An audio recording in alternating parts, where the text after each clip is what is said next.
오늘 우리들에게 주시는 하나님의 말씀은 예레미야 49장 23절에서 39절까지 말씀입니다. 다메섹에 대한 말씀이라. 하맛과 아르밧이 수치를 당하리니 이는 흉한 소문을 듣고 낙담함이니라. 바닷가에서 비틀거리며 평안이 없도다. 다메섹이 피곤하여 몸을 돌이켜 달아나려 하니 떨림이 그를 움켜잡고 해산하는 여인같이 고통과 슬픔이 그를 사로잡았도다. 어찌하여 찬송의 성읍, 나의 즐거운 성읍이 버린 것이 되었느냐. 이는 만군의 여호와의 말씀이니라. 그런즉 그 날에 그의 장정들은 그 거리에서 엎드러지겠고 모든 군사는 멸절될 것이며 내가 다메섹의 성벽에 불을 지르리니 베네닷의 궁전이 불타리라. 바벨론의 느부갓네살 왕에게 공격을 받은 게달과 하솔 나라들에 대한 말씀이라. 여호와께서 이와 같이 말씀하시되 너희는 일어나 게달로 올라가서 동방 자손들을 황폐하게 하라.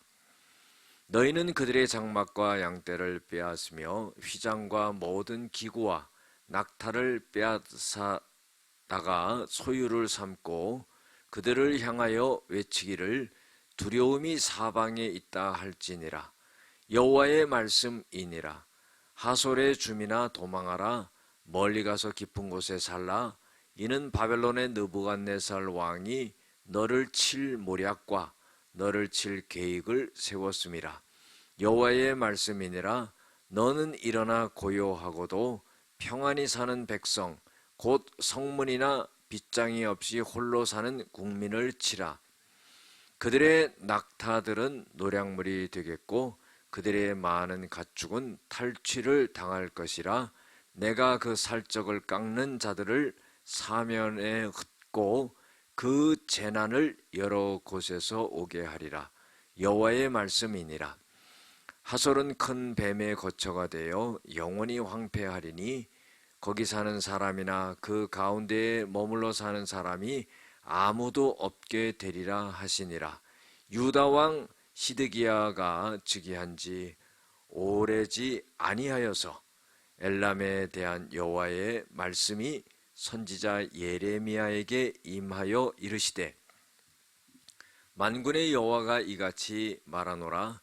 보라, 내가 엘람의 힘에 으뜸가는 활을 꺾을 것이요 하늘의 사방에서부터 사방 바람을 엘람에 오게 하여 그들을 사방으로 흩트리니 엘람에서 쫓겨난 자가 가지 않는 나라가 없으리라.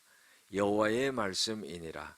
내가 엘람으로 그의 원수의 앞 그의 생명을 노리는 자의 앞에서 놀라게 할 것이며 내가 재앙 곧 나의 진노를 그들 위에 내릴 것이며 내가 또 그 뒤로 칼을 보내어 그들을 멸망시키리라. 내가 나의 보호자를 엘람에 주고 왕과 고관들을 그곳에 멸하리라. 여호와의 말씀이니라. 그러나 말일에 이르러 내가 엘람의 포로를 돌아가게 하리라. 여호와의 말씀이니라. 오늘은 하나님의 손에 심판이 이루어집니다 라는 제목을 갖고 함께 은혜를 나누고자 합니다. 오늘 여러 나라가 오늘 본문 속에 나옵니다. 그런데 이 나라들을 하나님께서 다 멸절하시겠다 하는 그런 내용이 나오게 되죠. 첫 번째로 다메섹이 나옵니다. 이 다메섹은 어디냐면 아람 나라의 수도이지요. 그래서 이 다메섹뿐만 아니라 이 아람 나라의 하맛과 아르밧이 나옵니다. 아람 나라의 다섯 도시 중에 아주 중요한 도시 속에 포함되어 있는 두 도시도 하나님께서 수치를 당하게 하고 그리고 어려움을 당하게 하는데 마치 해산하는 여인같이 고통과 슬픔에 잠기게 될 것이다 하는 거예요.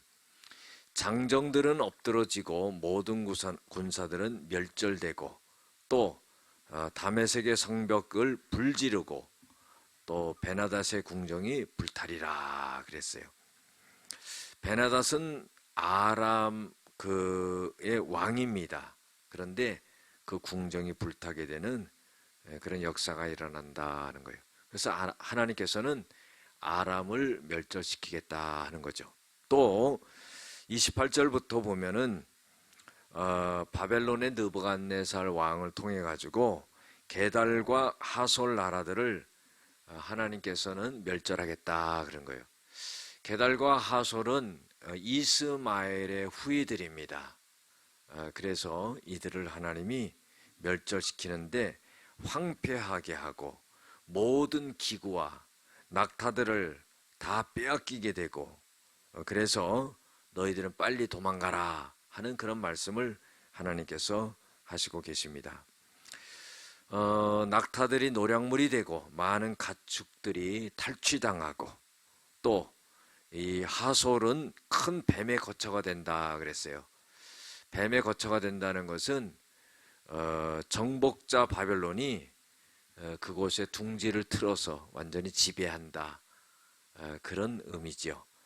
또 영원히 황폐하게 되고 물러서는 사람들이 아무도 머물러 사는 사람들이 아무도 없게 되리라 하는 거예요. 완전히 멸절되는 것을 의미하죠. 또 34절부터 보면은요, 엘람에 대해서도 하나님께서 똑같이 말씀하세요. 엘람은 바벨론의 동부 산악지대에 위치한 나라인데 하나님께서도 이 엘람을 멸절시키겠다 하는 거예요. 이 엘람이 멸절되는 이유는 뭐냐면은 이 나라 군사들이 그 활을 잘 쏘았던 모양이에요. 그래서 활을 잘 쏘니까 그거로 인해 가지고 전쟁하는 데 능하고 굉장히 교만했던 것 같아요. 그러니까 하나님께서 그걸 갖다가 교만하게 보시고 이 엘람을 치는 역사가 일어나는데 사방에 바람을 일으켜서 엘람에게 오게 하고 그리고 이 엘람을 흩어버리겠다 하는 거예요. 재앙이 오게 하고 진노를 일으켜서 그들에게 내리게 하고 또 칼로 진멸하게 될 것이고 멸망시킬 것이다.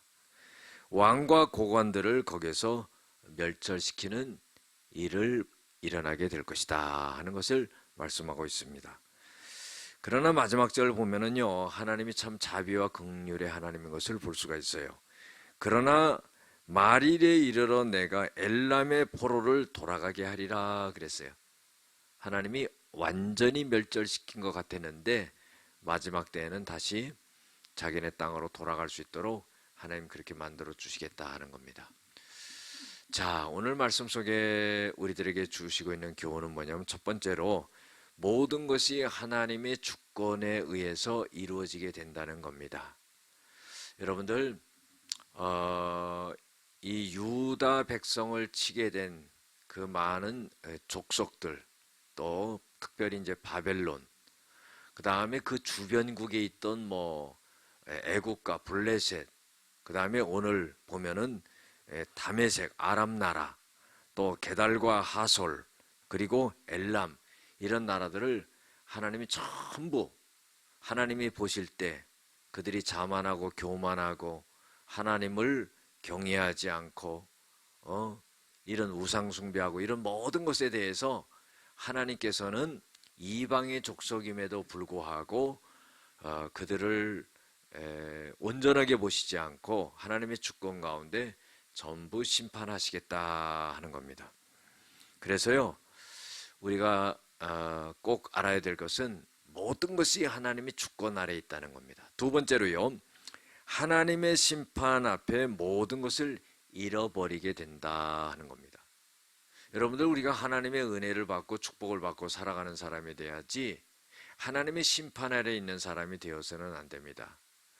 잘못할 때가 있고요 실수할 때가 있지만은 그때마다 우리가 어떻게 해요? 회개하고 자복하고 돌아오고 하나님의 심판을 피할 수 있는 그런 사람들이 되어야 된다는 겁니다. 마지막으로요, 마지막 때에 하나님은 긍휼을 베푸신다 하는 거예요. 모든 것을 빼앗아가고 멸망되고 멸절시킨 것 같았지만은 이 엘람 족속 같은 경우는 하나님께서 마지막 때에 다시 돌이키겠다 하는 겁니다. 아마도 깨달음이 있었겠지요. 그래서 하나님께서는 되돌려 보내겠다 하는 겁니다.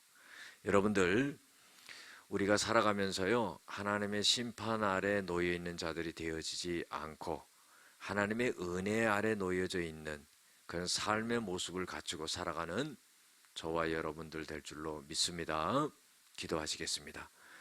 사랑과 은혜가 많으신 아버지 하나님, 모든 것이 하나님의 주권 아래 있다는 것을 잊지 말고 교만하고 자만하지 아니하고 오직 하나님에게 긍휼을 바라면서 살아가는 저희들이 되어지게 하여 주시옵소서. 예수님의 이름으로 기도드렸습니다. 아멘.